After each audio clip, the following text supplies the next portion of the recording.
Okay, get this. Imagine you find out that a couple, a seemingly ordinary couple living in your town, living modestly in like a 9 million yen house, have donated their entire life savings to rebuild the local hospital. Wow. We're talking a massive donation. Okay. 25.4 billion yen. That's incredible. That's the kind of generosity we're going to be diving into today, exploring generosity Japanese style. I like it. And this story of this couple, Koichi and Akemi Okamoto, is just the tip of the iceberg. What's really interesting is that this incredible act of giving is actually part of a larger trend that we're seeing in Japan. Okay. We're seeing a real shift in Japan's donation culture. Interesting. And it's a fascinating blend of, very deeply rooted traditions and modern influences. So to unpack all of this, we've got a whole stack of sources for you today. We've got news reports on, recent donations, opinion pieces that are debating cultural norms around giving, and even some analysis of how Japan's tax system and technology are actually playing a role in all of this. It's a pretty complex landscape, but the Okamoto story is a perfect place to kind of start, I think. Okay. So they were actually inspired by the kindness they received from their community after that devastating 1995 Hanshin earthquake. Right. And their donation, which is the largest ever received by Takarazuka City, will fund a brand new municipal hospital. Wow. And make sure that they have the latest medical equipment. That's incredible. A really beautiful example of paying it forward, I think. It really is. Generosity, inspiring generosity. Absolutely. And their story is a great lead-in to kind of these broader changes that we're seeing in Japanese philanthropy. If we think back to the 2011 Great East Japan earthquake, there was a huge surge in donations after that tragedy. Right. Yes, absolutely. The Japan Fundraising Association reported like a staggering 600 billion yen in donations from, wait for it, over 85 million people. That's incredible. That's an enormous, unprecedented level of giving in Japan. Yeah. And it really highlights, I think, a growing sense of social responsibility among the Japanese people. Yeah. It seems like the earthquake, sparked this kind of realization that donating is a direct way to contribute to society's well-being. It's incredible how a shared experience like that, even a tragic one, can mobilize such a wave of generosity. For sure. But it wasn't just a shift in attitude, though, right? No, it wasn't. Didn't technology play a role in this as well? Technology played a huge role. Okay. The rise of online platforms like Kanpan has made donating incredibly easy. Okay. Imagine you can browse through various causes, research organizations, and make a donation with a couple of clicks. So this accessibility has removed a lot of the barriers that might have prevented people from giving in the past. Right. So it's almost like taking the friction out of the process. Exactly. Like what used to involve forms and checks and, is now all streamlined and digital. Yeah, super easy. Speaking of comparisons, how does Japan's donation culture, stack up against Western countries? Yeah. I've always had this impression that philanthropy is just much more prominent in the West. That's a common perception. Okay. And historically, there has been a noticeable difference, I think, in the scale of donations between, Japan and Western nations. And some attribute this, at least in part, to variations in tax incentives. Right. Some argue that Japan's tax system hasn't traditionally been as encouraging to donors as in some other countries. So are we talking about a system that, actively discouraged giving? Not necessarily discouraged, but perhaps it wasn't as actively encouraging as it could have been.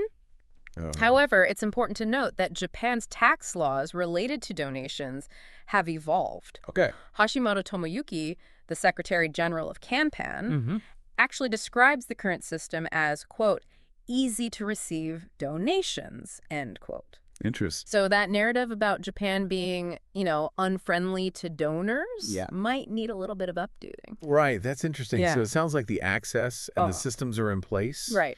But what about the cultural perspective on all of this? Yeah. This is where I think things get really fascinating. Yeah, for sure.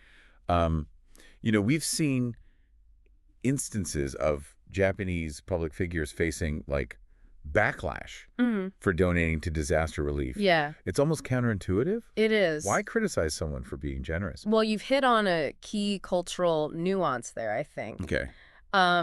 It might seem strange, but, certain values deeply ingrained in Japanese society actually contribute to this skepticism. Interesting. So if we consider the concept of meiwaku, which emphasizes avoiding causing trouble for others. Okay. Sometimes even accepting help, even in times of need, can be seen as burdening others. So it's almost like a cultural aversion to being indebted to someone. In a way, yeah. Right. It's about maintaining this kind of sense of self-reliance and not wanting to impose on others. Right. And then, there's also the value of geimin. Okay. Which centers around enduring hardship stoically. It's about facing challenges head-on, relying on inner strength, not burdening others with your problems. Wow. So this is where we see how deeply cultural values can actually shape attitudes towards giving and receiving, right? Yeah, absolutely. It's like, these values, while admirable in promoting self-sufficiency, might inadvertently create a barrier to openly seeking or accepting help. So it's really interesting. It's this tension between these deeply rooted values and the changing landscape of philanthropy that make this topic so intriguing. Okay. But even with these complexities, there are glimmers of change. Okay, good. This trend of criticizing donations seems to be slowly reversing. That's encouraging. So does this suggest a cultural shift? It's certainly possible, It seems like younger generations are a bit more open to expressing and receiving generosity. Okay. But to understand this shift fully, I think we need to delve into some specific examples that kind of illustrate this cultural push and pull around giving. We'll start with the experiences of some well-known Japanese figures who face this very criticism. Perfect.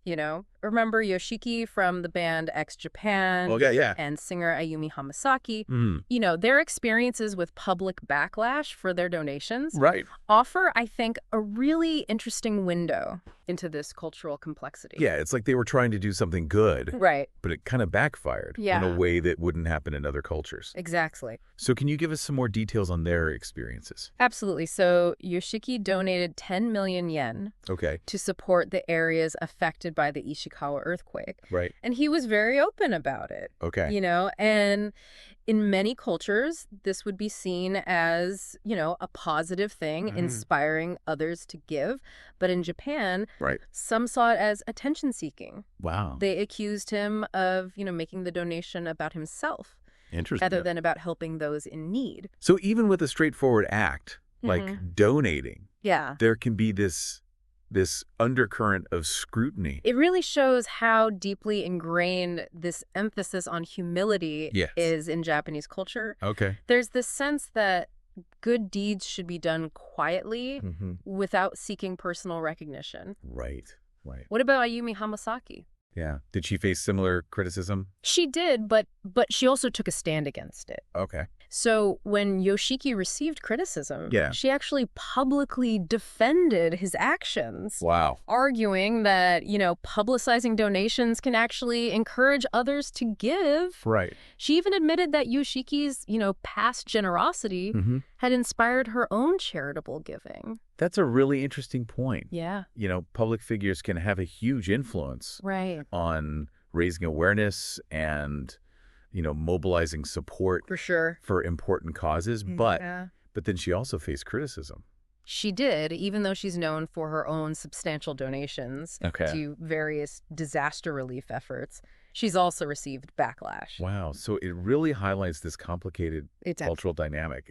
It's almost like a damned if you do, damned if you don't situation. Right. If you publicize it, you're accused of showing off. But if you keep it private, people might question whether you're doing enough. It seems like a tricky balance for public figures to navigate. It is a delicate balance. Yeah. But the good news is there are signs of a shift happening in Japan. Okay, that's great. People are beginning to challenge this whole culture of criticizing donations. So what kind of signs are you seeing? Well, there's a growing online movement, particularly among, younger generations, that's pushing back against this traditional view. Okay. They argue that, acknowledging and appreciating good deeds is important, regardless of the motivation behind them. They're really shifting the focus towards the positive impact rather than, dissecting intentions. So it's about celebrating the act of giving itself. Exactly. Yeah. Regardless of the motivation. Are we seeing this reflected in any organization's actions? Yes, absolutely. So the Japan Fundraising Association, for example, has been actively promoting, a more positive and accepting attitude towards giving. They're emphasizing the importance of recognizing and celebrating generosity rather than scrutinizing it. It sounds like Japan is at a bit of a turning point. It is. There's this tension between, traditional values that discourage seeking recognition for good deeds and a growing movement that's embracing a more open and appreciative approach to giving. It's a fascinating cultural evolution we're witnessing in real time. It really is. And the stories of, people like the Okamoto couple, Yoshiki, Ayumi Hamasaki, they're all contributing to this important conversation. Yeah, it's a reminder that even deeply ingrained cultural norms can change. Yeah. Especially when people start to question them and advocate for something different. Absolutely. But this conversation about cultural norms and shifting attitudes towards giving makes me wonder about, other factors at play. Yeah. For example, earlier we talked about tax incentives. How significant a role do they actually play in shaping donation behavior in Japan? It's a crucial question, and it's one that sparks a lot of debate, Some people argue that tax incentives are, a key driver of charitable giving, while others believe their impact is pretty minimal compared to these cultural and social factors. So where does Japan stand on all of this? How does its tax system compare to other countries? Well, as we kind of talked upon earlier, Japan's tax laws concerning charitable giving have undergone some pretty significant changes over the years. To fully grasp their impact, I think we need to kind of understand how these changes have addressed past criticisms. So let's rewind a bit then. Yeah. What were the main criticisms of this system in the past? Okay, so one of the biggest criticisms was that Japan's tax deductions for charitable donations were less generous than those offered in some Western countries, particularly, the United States. Okay. This led some to argue that the system wasn't really incentivizing giving as much as it could. So it was viewed as like a potential structural barrier to greater philanthropy. Yeah, exactly. Okay, so were any steps taken to address this? Yes. Over time, Japan has made adjustments to its tax laws to make them more favorable to donors. For instance, they've increased the maximum amount that individuals and corporations can deduct from their taxable income for charitable donations. Okay. So this means people can potentially save more on their taxes by giving. Has it actually made a difference? It's hard to say for sure. Some studies indicate that these tax changes have had a positive impact on donation levels, while others suggest that, the effect has been relatively modest. So the jury's still out on whether or not I think tax incentives can increase charitable giving? It's likely a combination of factors, I think. Okay. Cultural values, awareness of social issues, the ease of donating, all of that, that ultimately motivates people to give. Tax incentives may play a part, but they're not the sole driver. It makes sense that it wouldn't be just one single thing influencing such, a complex behavior. It's very complex. Right. Yeah. But even with all these changes to Japan's tax system, there's still this lingering perception that the country lags behind Western nations in terms of philanthropy. I think it's probably a combination of, historical context and continued differences in the overall scale of donations. While Japan has, definitely made progress, that gap in giving between Japan and countries like the United States remains significant. Okay, so it's not just about the tax incentives. It's about a deeper cultural understanding for sure. of giving and its role in society. Exactly. And that understanding, as we've seen, is constantly evolving. Right. The shifting attitudes towards public displays of generosity and the efforts to, create a more supportive environment for charitable giving are all part of this ongoing evolution. It's a reminder that culture is dynamic. Right. And change, while sometimes slow, is always possible. I agree. But speaking of change, I'd like to circle back to something you mentioned earlier about online platforms and their role in facilitating donations. Let's delve into that a bit deeper. Great point. How have these platforms like CanPan transformed the landscape of giving in Japan? The rise of these online donation platforms has been a real game changer in Japan. Okay. Just as it has been in many other parts of the world.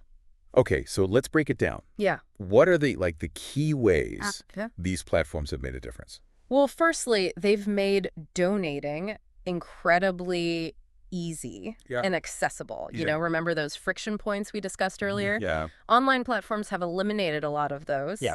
They've streamlined the donation process, making it much more user-friendly. So no more hunting for the right forms, figuring out where to send a check.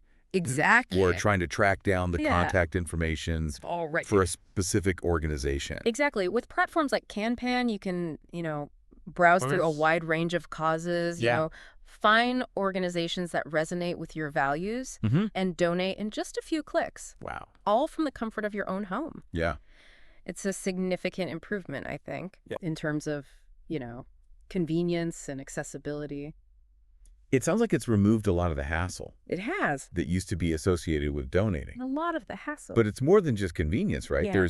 There's also a greater sense of transparency and accountability for sure with these platforms. Online platforms typically provide, extensive information about the organizations they host, including their mission, their financials, their impact reports. So it's like having a window into the inner workings of these organizations. It is. Which is crucial for building trust and encouraging people to give. Yeah. This increased transparency helps to address, I think, another hurdle that has historically hindered charitable giving in Japan, which is a lack of trust in some nonprofit organizations. Can you elaborate on that? What has contributed to this mistrust?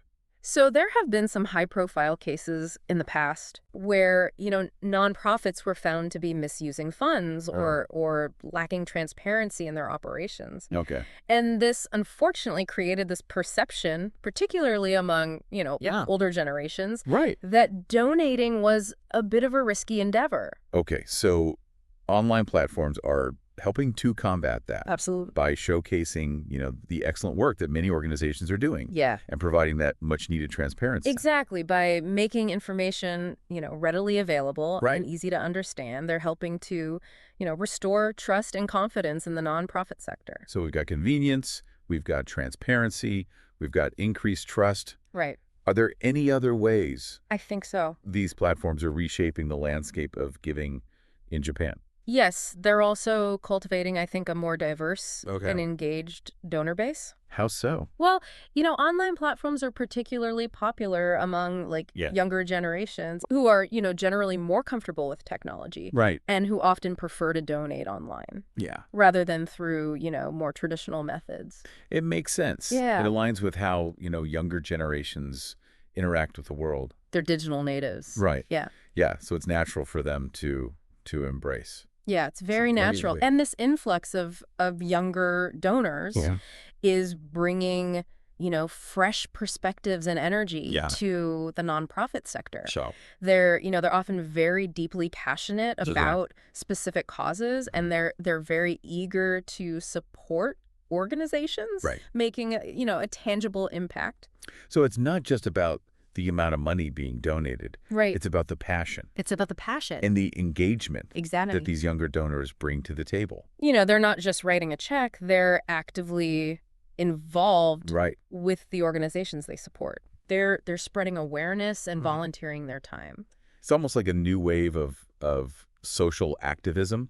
Yeah, I think you could say that. Powered by technology. For sure. And driven by this desire to make a tangible impact. Exactly. Would you agree with that? Absolutely. And, this shift towards online giving is creating a ripple effect throughout the nonprofit sector in Japan. Interesting. Organizations are, adapting by building compelling online presences, using social media to connect with, potential donors and embracing innovative fundraising techniques. It seems like a win-win situation. I think so. Donors have these more convenient and transparent ways to give. Right. Organizations have these new avenues to reach a wider audience and connect with, a more diverse group of supporters. Yeah, it's a dynamic that's shaping the future of philanthropy in Japan in a very positive way. It's